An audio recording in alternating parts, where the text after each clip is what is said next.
Welcome everyone to the new Master Duel Ban List here. I have a lot of mixed opinions based on the cards that are hit here, and I'm going to give you guys my 2 cents about it. Before I started a new job today, and honestly, it seems like it's going to be a really good fit for me. So hopefully I can keep it for a very long time. I typically do not leave my jobs very quickly, and this one, going off on a good start, is surely to keep me at least for a few years, right? Maybe, we'll see. Hopefully there's nothing wrong, but it is related in the field of study that I worked for, so I should be good. Now, we're going to start with the Cups of Yummy that got hit to 1.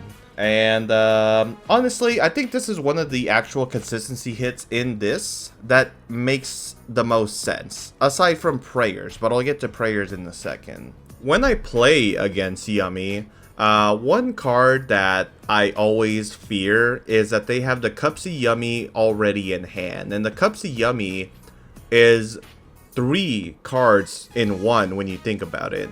When your opponent starts with Cups of Yummy and you have no, hand traps or interruptions for it, it gets some access to Surprise, which gets some Snatchy, which gets some the Field Spell, which gets some 2 Bodies, which gets some access to Cups of Yummy Way Search, which gets some access to Marshmallow, which gets some access to Surprise Extender, because you can always add it back with the Marshmallow.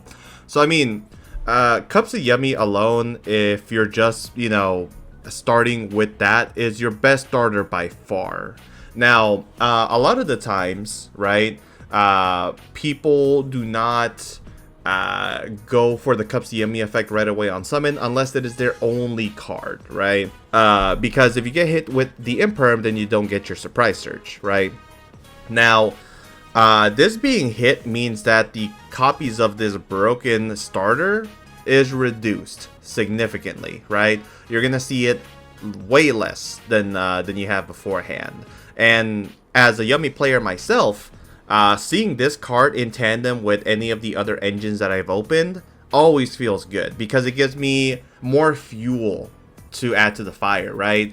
For instance, if I start Habakiri and I try to go combo and then they ash me on my Saji, well, I have Cups of Yummy now, and then I feel all good again, right? When I play Sulfa Chord Yummy, if I go normal summon a Primoa and they hit it with like a Veiler or an Ash, then the Cups of Yummy is right there to save me, right? I make a Link Karibo, I special summon Cups of Yummy, and then we're off to the races, right? I mean, there's so much that like Cups of Yummy offers in the Yummy deck in general, and I think that this one was actually one of the better hits for the deck in comparison to, like, let's say if they hit Yummy Snatchy to 1, right? Because Yummy Snatchy to 1 virtually does nothing to the Yummy deck. As you can see, if you follow the TCG, players honestly prefer Snatchy being at 1 in comparison to 2 because it kind of feels like a crutch, right? So the Cups of Yummy hit here makes a lot of sense. However, if they wanted to kill off Yummy, then the only real way to do it would be by hitting the Snatchy, and that would be because your access to the field spell is no longer there. But then you kill the whole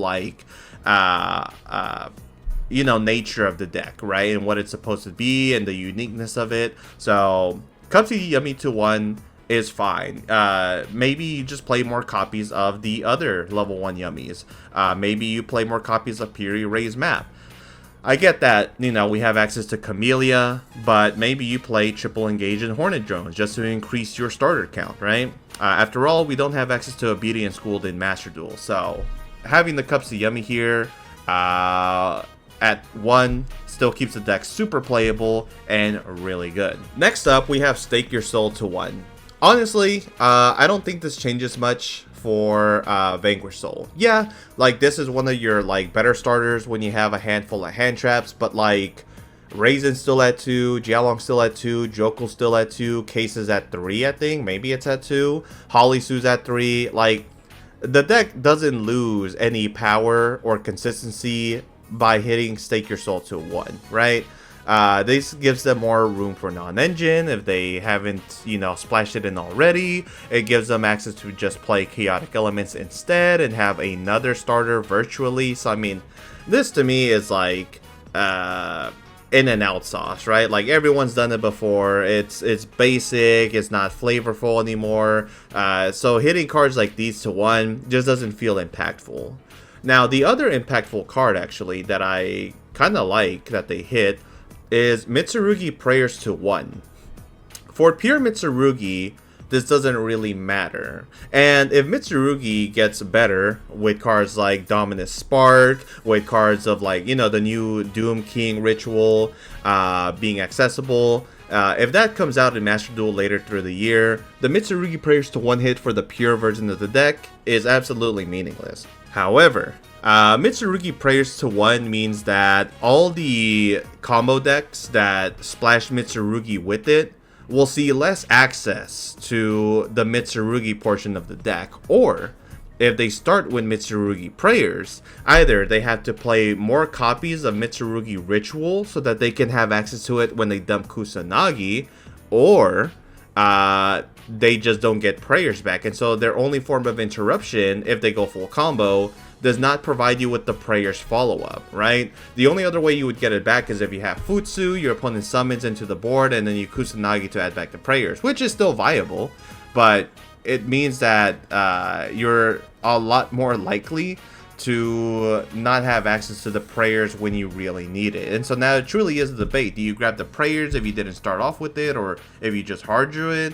Do you start with the trap card? And then also, what can you do to supplement the Prayers being at 1? Do you play more copies of Kusanagi, or do you play multiple copies of other Mitsurugi cards so that you don't run out of searches when you go for your full combo, right? This also hurts the Ryzeal version of the deck quite a bit, because Mitsurugi Prayers is one of the best ways that you can get another level 4 body to have an extensions for, like, you know, Duo Drive or Dagaris, perhaps Star Leech, like whatever you want, you name it, right? And so, like, Mitsurugi Prayers to 1 keeps the pure version alive while hurting the combo decks that mix Mitsurugi with their decks. Now, this one is a little hard to digest. We have Lucius to 1 and Rahu to 1. The only thing I can say is that this makes the pure version of the deck a bit worse. You're hitting the consistency with Lucius, and you are lessening your ability to fusion summon, like, straight off the bat with Rahu 2-1, right? So your turn 1 plays will see a lot less of this card. However, that means you just opened up 4 slots so that you can play other, you know, engines in the deck. Perhaps you play more branded, or perhaps people start gravitating towards what's that one? Magistus, right? The Magistus engine can get you access to Lucius when you don't have it as often, right? And then you also notice that they didn't hit Ketu, which would have been the smarter hit in my opinion. Ketu is at 3 still. So even though the Lucius is at 1, you're able to still search it if you really need it. And having the Ketu to 3 means that going second with Dracotel is still pretty good, right? We still have access to Predaplant, Verte Anaconda. We still have access to multiple copies of Brandon Fusion. And if we get the Fallen of the White Dragon and all the other Brandon support in Master Duel within like the next month or so, the Magistus version just becomes even better, because you have a free starter that doesn't use up your normal summon to get access to Lucius. So Dracotel is still going to be fine in my opinion. You know, it's going to struggle a little bit now more than like before, but that struggle is going to be diminished later down the line. So if you're a Dracotel player and you are wondering if you should disassemble your deck, don't do so. This deck is still going to be really good. Next, the trio of Solemns. We have Solemn, we have Strike, and we have Warning, which is all to 1. And this is the most obvious, like, lazily put together trio of cards that I've seen in the limited list, because they do not address the problem with the deck that is supposed to hit. which is Odeon. Went a little too far for myself, my bad. So on top of the Judgment, the Strike, and the Warning getting put to 1, we have Treasures of the Kings semi-limited. We still have cards like the Primite Engine. We still have cards like Extravagance. We still have cards like Pot of Duality, right?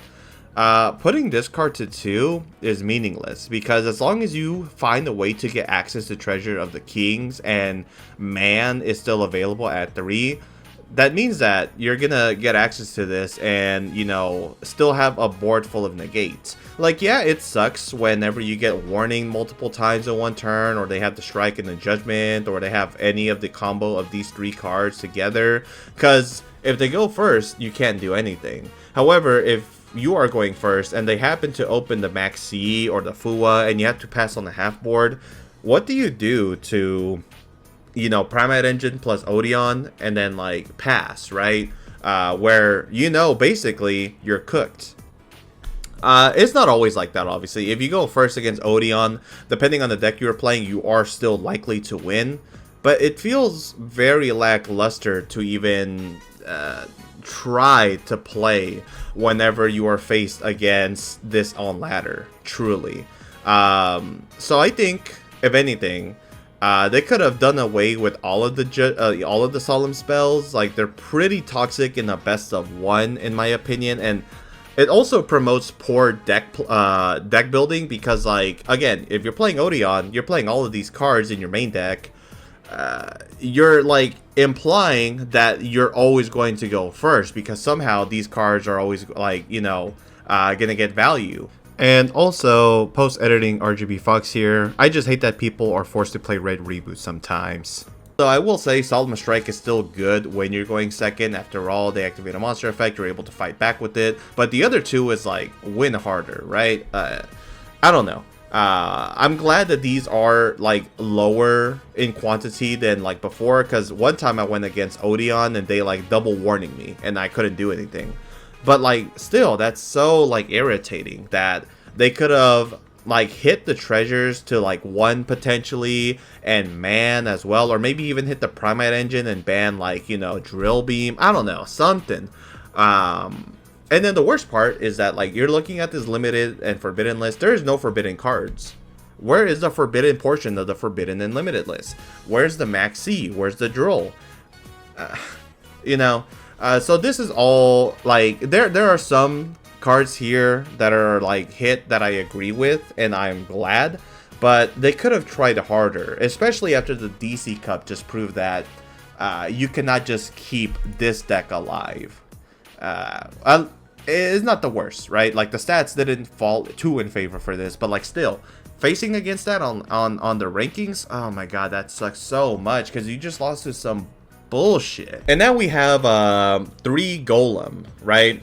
I don't know if they want to like bring back the Fiendsmith, you know, Snake Eye as a Mina slop from like, you know, last year or whatever. But honestly, I guess this is fine. I'm not necessarily upset about this. Only time will tell if like this is going to be a problem again. But if you are playing a deck that has multiple engines like this, you have to understand that you still have to fight against like Perulia, Fualos, and Maxi, and the likelihood that you open multiple outs to all of those cards is going to be unlikely because Crossout at this point is at 1. Called By went to 1 when they used to be at 2. I don't know. I guess like one thing that they could have done is just like kept it limited anyways, because like why are we promoting people to try to play this again? But I don't see that being the biggest issue. Another thing. No, I guess that's really it. Yeah. This ban list feels very lackluster. After seeing the OCG's ban list, I kind of figured that ours was going to be just as bad.